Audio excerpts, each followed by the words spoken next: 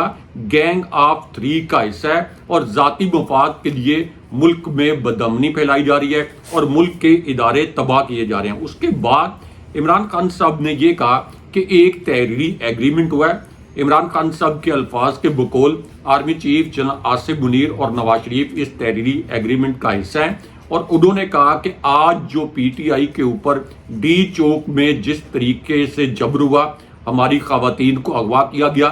ہماری خواتین کے اوپر تشدد کیا گیا، یہ سب کچھ لندن پلان کے تحت ہو رہا ہے، اور اس کا ایک حصہ جو ہے یہ جسٹس فائز عیسیٰ بھی ہیں۔ اب اس پوری سچویشن میں